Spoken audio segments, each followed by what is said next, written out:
Assalamualaikum warahmatullahi wabarakatuh. Alhamdulillahi rabbil alamin. Allahumma salli wa sallim wa barik ala hadza nabil karim wa ala alihi wa ashabihi wa man ittaba hudahu ila yaumiddin. Asyhadu an la ilaha illallah al-malikul haqqul mubin wa asyhadu anna Muhammadan abduhu wa rasuluh al-mab'uts rahmatan lil alamin. Faya ibadallah ittaqullah haqqa taqwa wa la tamutunna illa wa antum muslimun. Qala Allah ta'ala fi kitabil karim. A'udzu billahi minasy syaithanir rajim. Bismillahirrahmanirrahim. Qul inna salati wa nusuki wa mahyaya wa mamati lillahi rabbil alamin. La syarika lahu wa bidzalika umirtu wa ana awwalul muslimin.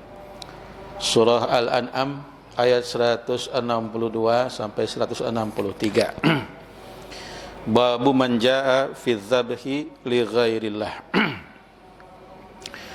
Ini bab tentang orang yang melaksanakan atau melakukan pengorbanan, ya, maksudnya adalah memotong hewan kurban li ghairillahi, yang ditujukan atau dipersembahkan kepada selain Allah. Wa minha anna fil man'i an dzalika sadan lizari'ati syirki kama la yakhfa. Termasuk ke dalam bab ini adalah bahwa larangan melakukan pemotongan hewan kurban untuk dipersembahkan kepada selain Allah itu merupakan sadan lidhari'ati syirki, untuk mencegah celah atau alasan dilakukannya syirik, sebagaimana yang tidak samar lagi. Artinya jelas hal itu merupakan perbuatan syirik. Qauluhu babu ma jaa fi dzabhi li ghairillahi minal wa'id wa annahu syirkun billah. Ucapan musannif atau pengarang kitab Fathul Majid, yaitu bab orang yang melakukan pemotongan hewan kurban ditujukan kepada selain Allah minal wa'id, ini termasuk ke dalam ancaman. Wa annahu, dan sesungguhnya hal demikian itu nyata-nyata merupakan syirkun, perbuatan syirik billahi, kepada Allah. Qauluhu firman qauluhu ucapan musannif, wa qaulullahi ta'ala, dan firman Allah ta'ala dalam surat Al-An'am ayat 163. Qul inna salati wa nusuki wa mahyaya wa mamati lillahi rabbil alamin la syarikalah. Nanti ada keterangannya. Pertama-tama kita akan lihat dulu dari segi arti, ya. Qul, katakan olehmu Muhammad, kata Allah, inna, sesungguhnya salati, ibadah salatku, wa nusuki, dan ibadah kurbanku, wa mahyaya, dan hidupku, wa mamati, dan matiku, lillahi, adalah demi Allah atau untuk Allah, rabbil alamin, Tuhan pencipta segala alam, seluruh alam, la syarikalah, tidak ada sekutu baginya. Khusus untuk ibadah salat ada keterangan dalam kitab Qurratul Uyun. Yashmulul faraida wan nawafila was salawati kullaha ibadatan. Salat yang dimaksud dalam inna salati pada ayat tersebut mencakup seluruh salat fardu, seluruh salat nawafil atau sunnah, was salawati, dan salat-salat kullaha seluruhnya, ibadatan sebagai bentuk ibadah. Bentuk ibadah itu artinya penyembahan. Wa qad istamalat ala naw'i du'a. Salat ini mencakup kepada dua jenis doa. Jadi secara lughah salat itu artinya doa, dan doa dalam salat itu mencakup dua bentuk. Bentuk pertama adalah doaul mas'alah. Doa meminta atau memohon sesuatu kepada Allah. Wa du'aul ibadah, yang kedua doa ibadah. Fama kana fiha minas su'al, yang adapun yang termasuk ke dalam doa permintaan atau permohonan wa talab, ya. Fa huwa du'a'u mas'alah wa ma kana fiha itu adalah bentuk doa permintaan. Misalnya Rabbighfirli warhamni wajburni warzuqni wahdini, ya, wa'afini wa'fu anni, ya, itu adalah doa talab, doa masalah, doa su'a, doa meminta. Jadi ketika salat kita meminta kepada Allah, pertama Rabbighfirli, minta kepada Allah untuk diampuni dosa-dosa kita. Warhamni, minta kepada Allah untuk menyayangi kita, ya, dan seterusnya. Itu doa dalam solat bentuk pertama. Kemudian yang kedua, wa ma kana fiha minal hamdi was sana'i wat tasbihi war raka'i was sujud wa ghairi dzalik minal arkan wal wajibat fa huwa doa ibadah. Adapun doa yang berupa tahmid, ya, atau alhamdu, kemudian as-sana'u, ya, sama as-sana'u itu dari alhamdu, kemudian at-tasbih, ucapan tasbih, war-ruku', kemudian sikap ruku' atau posisi ruku', was-sujud, kemudian posisi sujud, wa ghair dzalik, ya. Dan selain daripada itu minal arkan, yang termasuk kepada rukun-rukun, ya, wal wajibat fa huwa doa ibadah, itu masuknya adalah kepada doa ibadah. Jadi perlu kita fahami bahwa dalam salat itu ada doa yang berupa permintaan yang tadi saya contohkan, ya, Rabbighfirli warhamni wajburni warzuqni wahdini wa'afini wa'fu anni. Ada juga, ya, doa ibadah, semata-mata doa ibadah saja, yaitu ucapan-ucapan alhamdu, ya, tasbih, kemudian sikap ruku, sujud, dan sebagainya. Selain daripada doa permintaan. Maknanya apa? Maknanya ketika kita sholat itu, posisi kita adalah sebagai hamba, abdullah, meminta kepada zat yang maha tinggi, zat yang maha mengabulkan, dengan satu ya, ucapan-ucapan atau doa-doa yang telah ditetapkan, ya, yang kita tinggal menghafal dan melaksanakannya saja. Tidak boleh dengan bacaan-bacaan selain yang telah ditetapkan, ya, oleh Rasulullah Shallallahu Alaihi Wasallam. Itu, ya. Apakah itu akan diijabah? Hukumnya wajib. Wajib diijabah. Ud'uni astajib lakum. Jadi jangan kita mengira bahwa ketika sholat itu kita tidak sedang memohon atau berdoa kepada Allah. Justru ketika sholat itulah, ya, kita itu sesungguhnya atau pada arti yang sebenarnya adalah sedang memohon, meminta kepada Allah, ya. Maka jangan disia-siakan ketika kita sedang sholat memohon kepada Allah. Tetapi catatannya, bacaannya itu tidak boleh menyusun sendiri, tapi, ya, sudah ditetapkan, ya. Bab ini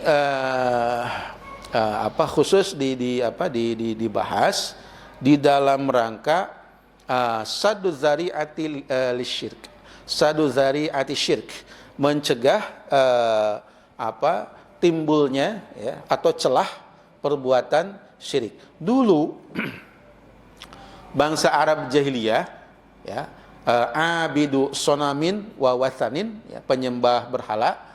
Pertama, dia itu menyembah berhala tersebut. Ya. Jadi ada gerakan-gerakan dia menyembah, entah bagaimana ya persisnya mereka menyembah berhala-berhala tersebut. Apakah di situ juga ada seperti ruku, ada seperti sujud, apakah di situ juga ada seperti berdiri ketika sholat, kita tidak tahu ya. Tapi dia dikabarkan bahwa orang-orang Arab jahiliyah penyembah berhala atau wasan atau sonam tersebut, mereka betul-betul berada di depan berhala-berhala tersebut dan menyembahnya.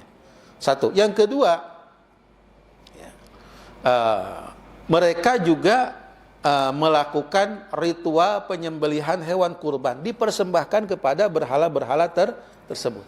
Nah, ini yang Allah Subhanahu wa taala menyuruh ya'muruhu ta'ala ayyukhbira al-musyrikin allazina ya'buduna ghairallahi wa yadhbahuna lah bi annahu akhlasa lillahi salatahu wa zabihatahu. Allah Subhanahu wa taala menyuruh kepada nabinya Muhammad sallallahu alaihi wasallam untuk mengabarkan kepada orang-orang musyrikin yang mereka itu menyembah dan menyembelih hewan kurban dipersembahkan kepada berhala-berhala tersebut, bahwasanya Nabi sallallahu alaihi wasallam itu akhlasa, mengikhlaskan, memurnikan niat lillahi, hanya atau semata-mata kepada Allah, apa? Salatahu, ibadah salatnya, wa zabihatahu, dan penyembelihan hewan kurbannya. Ya, jadi direvolusi gitu, dirubah sama sekali dari penyembahan kepada berhala, kemudian penyembelihan hewan kurban kepada dipersembahkan berhala, itu dirubah sama sekali menjadi penyembahan kepada Allah Subhanahu wa taala, dan penyembelihan hewan kurban hanya dipersembahkan hanya kepada Allah. Ini. Jadi segi perubahannya seperti itu, ya, dari syirik kepada tauhid. Li'annal musyrikina ya'budul asnam, karena orang-orang musyrik pada zaman dulu itu mereka menyembah berhala-berhala tersebut, wa yadhbahuna laha, kemudian memotong ya hewan-hewan ya kurban dipersembahkan kepada berhala tersebut. Fa amarahullahu taala bi mukhalafatihim, maka Allah Subhanahu wa taala merintah kepada nabinya untuk ya melakukan ya hal yang membedakan diri, ya, hal yang membedakan mukhalafah, hal yang membedakan diri dari apa yang dikerjakan oleh orang-orang musyrik tersebut. Wal inhiraf, ya, ammahum fihi, ya, jadi merubah dari apa-apa yang mereka kerjakan. Wal iqbal bil qasdi wan niyah wal azm alal ikhlas lillahi taala, ya, kemudian menghadapkan maksud, menghadapkan niat, menghadapkan azam, ya, ikhlas kepada Allah Subhanahu wa taala semata-mata. Nah, ini menjiwai ya, ibadah-ibadah yang dikerjakan oleh umat beliau, umat Nabi Muhammad SAW, bahwasanya segi-segi ubudiyah yang dijiwai ya, oleh tauhid tadi itu, satu salat, kemudian yang kedua zakat, ya, kemudian yang ketiga saum, dan yang keempat haji, dan ibadah-ibadah lainnya yang di luar daripada yang mahdoh tersebut, semuanya dijiwai oleh ikhlas lillahi ta'ala. Jadi dalam ubudiyahnya ikhlas lillahi ta'ala, dalam muamalahnya ikhlas lillahi ta'ala. Ini dasar, basic ya, fundamental dari jiwa ya seorang mukmin. Nah, ini harus wajib hukumnya kita punya. Masing-masing mukmin ya, muslim itu wajib punya jiwa seperti jiwa tauhid, jiwa mukhlis. Ya, bertauhid, berjiwa murni ya, apa yang diniatkannya, apa yang dimaksudkannya, apa yang diazamkan, azam itu artinya yang dicita-citakannya itu murni hanya untuk Allah. Mencapai ridha Allah, mengharap pahala dari Allah. Yakin bahwa buahnya itu akan dipetik di akhirat nanti. Nah ini ya kajian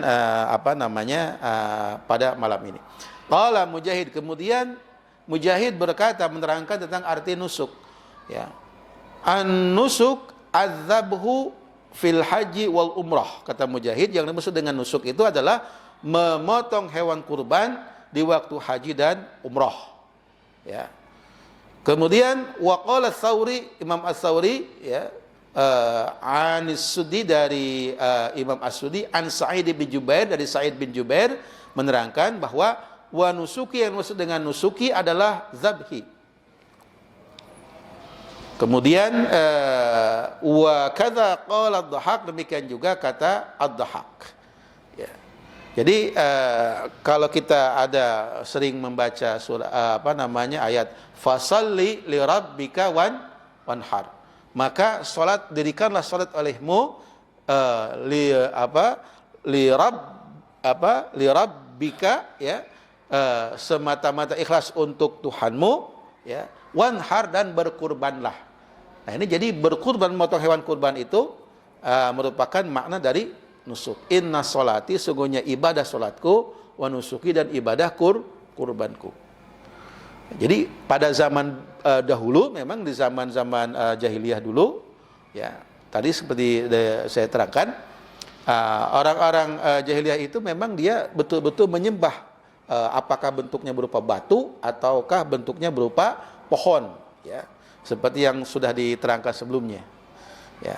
Batu itu juga ada yang berbentuk berhala, ada juga yang berbentuk nisan kuburan orang yang telah mati, yang pada waktu hidupnya merupakan orang yang mereka contoh, mereka tiru ya kebaikannya, kesolehannya gitu. Nah seperti itu ya. Nah hadirin jamaah yang di kajian yang dimuliakan oleh Allah Subhanahu wa taala, kata inna sholati wa nusuki wa mahyaya wa mamati lillahi rabbil alamin ini adalah yang diucapkan atau dibacakan ketika sholat itu di waktu iftitah, khususnya di waktu sholat malam ya, di waktu sholat malam. Jadi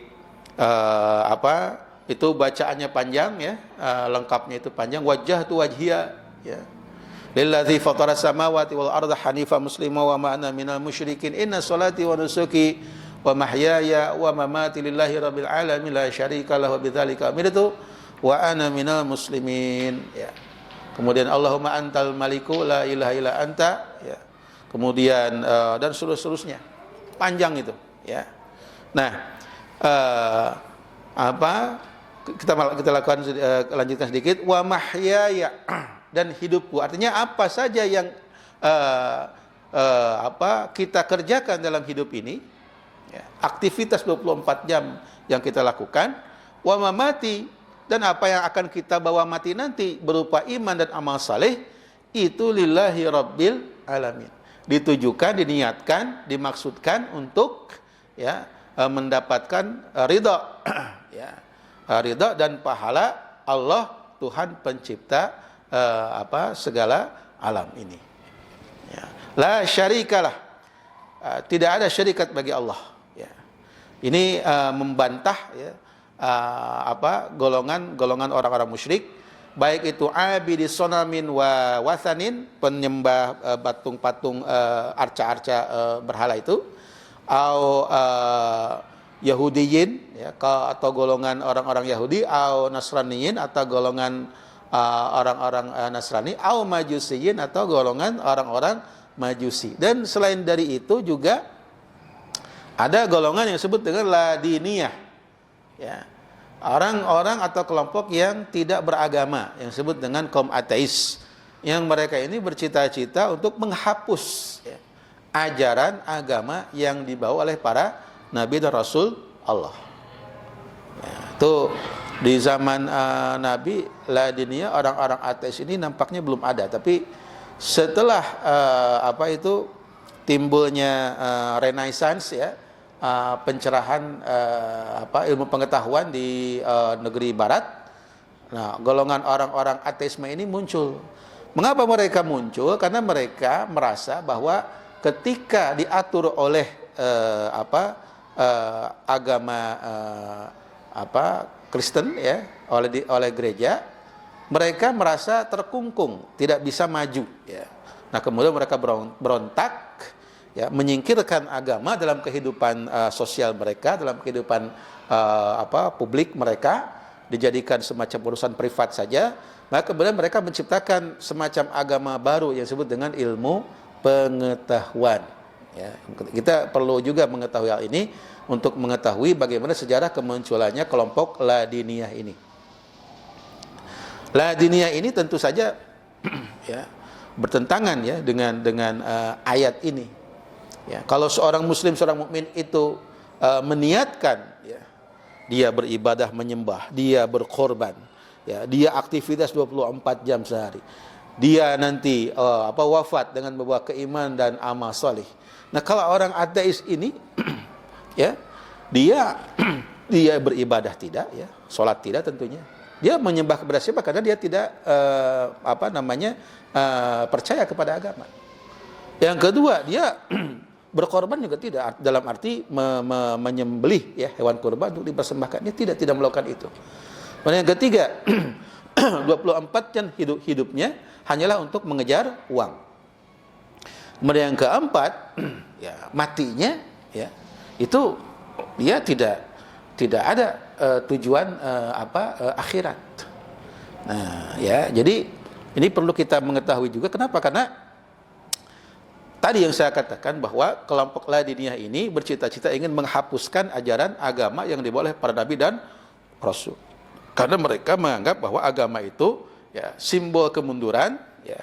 Agama itu merupakan penyakit ya mental, ya. Mereka katakan penyakit mental. Tapi apa dampak ya dari menyingkirkan agama dalam kehidupan dunia itu? Dampaknya adalah penyakit secara psikis berupa stres, kehampaan, ya, kehampaan. Jadi secara material maju, rumah besar, ya, tapi secara jiwa mereka kering. Jadi mereka berjalan-jalan ke sana kemari, ya, dari satu tempat ke tempat lain, berbelanja, beli barang ini, barang itu, sebagainya, membangun ini, tapi jiwanya kering. Ya, satu itu. Kemudian yang kedua, penyakit fisik. Apa itu? Timbulnya penyakit kelamin. Kenapa timbul penyakit kelamin? Karena tidak percaya agama, mereka tidak kenal halal, haram. Akhirnya free sex. Kawin itu zina itu sudah biasa. Sudah biasa zina. Kemudian yang berikutnya adalah penyakit yang lebih mengerikan, yaitu HIV. Ya. Dan yang lebih mengerikan lagi adalah LGBT. Jadi kita harus tahu sejarah munculnya penyakit-penyakit ini. Semuanya dikarenakan menyingkirkan agama dari kehidupan sehari-hari. Berbeda dengan keyakinan mukmin muslim. Kalau mukmin muslim bekerja 24 jam itu karena Allah. Ya, dia sholat karena Allah. Ya, berzakat karena Allah. Bepergian, traveling, safar, ya, tourism karena Allah. Qul siru fil ardi fanzuru kaifa kana aqibatul mukadzibin. Jadi traveling, ya, tourisme, ya, itu merupakan perintah Al-Qur'an. Hanya kadang-kadang kurang disadari oleh umat Islam. Begitu, disangkanya kalau touring tourisme itu hanya mubazir, buang-buang uang saja. Sebetulnya bukan, bahkan diperintahkan. Ya, perintahkan oleh Allah dalam Al-Qur'an. Itu semuanya niatnya karena Allah. Beli baju karena Allah. Ya. Mandi, bersih-bersih badan karena Allah. Nikah karena Allah. Ya. Tapi kalau orang tidak beragama, ya, dia tidak ketika dia pengen punya istri, ya, dia langsung begitu saja, ya, hidup serumah dengan perempuan tanpa ada ikatan pernikahan. Punya anak? Iya, punya anak. Tapi ternyata ya dampaknya adalah mereka menjadi orang-orang yang secara psikis mengalami yang disebut dengan kehampaan spiritual. Kemudian secara jasmani tumbuh berbagai macam penyakit yang mengerikan. Ya, tadi penyakit kelamin, HIV, kemudian sekarang yang paling mengerikan saat ini adalah LGBT. Yang jumlahnya terus bertambah. Begitu. Nah, ini harus dikembalikan kepada fitrahnya. Penyakit ladiniyah atau ateisme ini sangat-sangat berbahaya. Kalau di zaman dulu penyakitnya itu adalah syirik dalam arti menyembah berhala, sehingga itu menimbulkan secara sosial itu penyakit sosial berupa perzinahan, ya, kemudian judi, ya, kemudian membunuh anak-anak kecil perempuan, ya, karena tidak kuat menahan aib, malu, ya, punya anak perempuan yang dianggap simbol kelemahan. Kalau di zaman modern, ya, itu tantangannya itu adalah tantangan ladiniyah, kaum ateisme. Ini ya, perlu sama-sama kita sadari. Kan kalau syirik dalam arti menyembah berhala, ya, kemudian berargumentasi ya dengan kaum musyrik kitabi, itu udah katakanlah bukan udah selesai ya, tapi itu sudah berhasil dilalui. Ya, sudah berhasil dilalui. Sekarang itu mungkin tinggal sisa-sisa saja saya sebetulnya. Tapi sekarang ternyata muncul tantangan baru untuk kaum muslimin, untuk kaum mukminin, untuk kebenaran ajaran Islam itu adalah penyakit agama yang disebut dengan ladiniyah. Ya, penyakit tidak percaya kepada agama, mohon maaf, penyakit tidak percaya kepada agama disebut ladiniyah. Jadi kitab disingkirkan, kitab wahyu disingkirkan, ya. Kemudian menciptakan pengetahuan sendiri, ya. Kemudian percaya sepenuhnya kepada ilmu pengetahuan tersebut.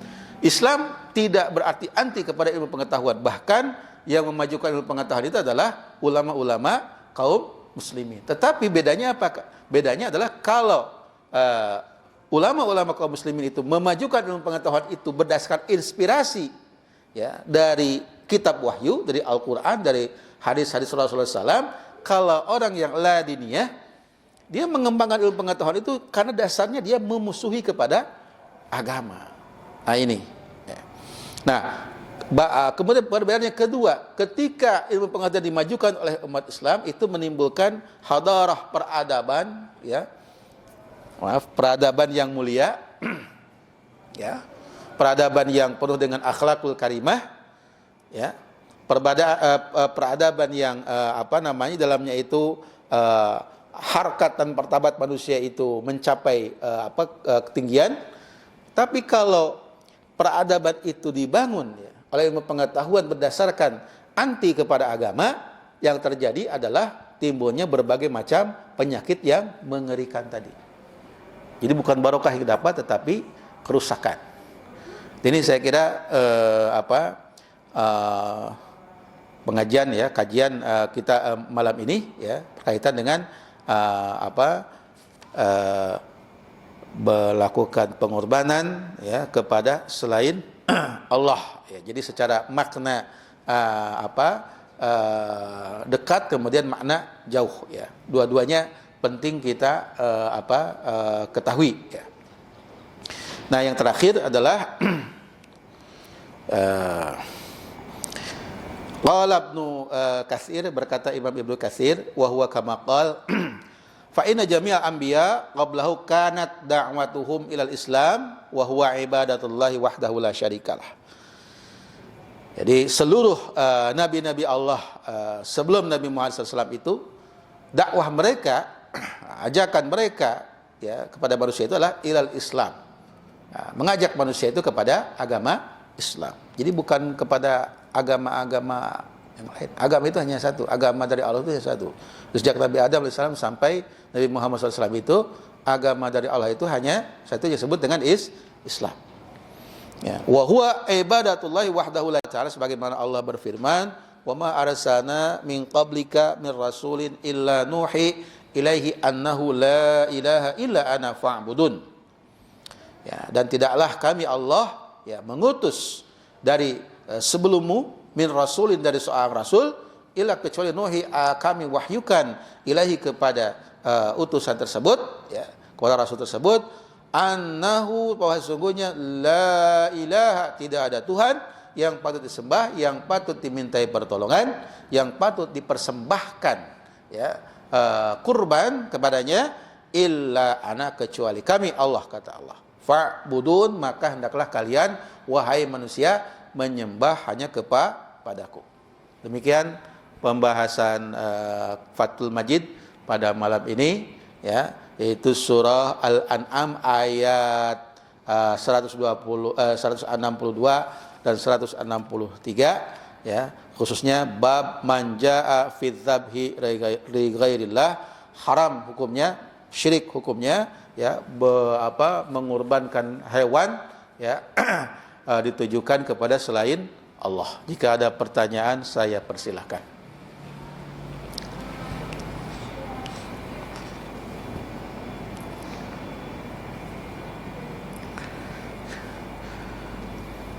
Ada pertanyaan? Baik, kalau tidak ada pertanyaan saya cukupkan sekian.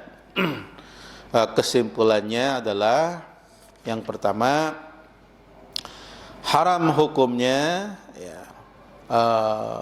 berkorban ditujukan kepada selain Allah ya, itu merupakan perbuatan syirik yang tidak ditolerir ya. Kemudian yang kedua, Rasulullah Muhammad SAW diperintah Allah untuk ya menyelisihi, membedakan diri ya dari keyakinan ya, dari peribadatan ya, orang-orang jahiliyah, musyrik jahiliyah, yaitu keyakinan kepada berhala-berhala, menyembah kepada berhala-berhala, dan berkurban kepada berhala tersebut. Yaitu sebaliknya adalah dengan mengumumkan kepada mereka bahwasanya salat yang didirikan oleh Rasulullah dan pengorbanan hewan yang dilaksanakan Rasulullah itu murni ikhlas semata-mata untuk Allah Subhanahu wa taala. Kemudian kesimpulan yang ketiga, bahwasanya sejak dahulu ya, agama yang didakwahkan oleh para nabi Allah itu adalah Islam, bukan yang lainnya. Nasrun minallah fathun qarib wa basyiril mu'minin. Subhanakallahumma bihamdika asyhadu an la ilaha illa anta astaghfiruka wa atubu ilaik. Wassalamu alaikum warahmatullahi wabarakatuh.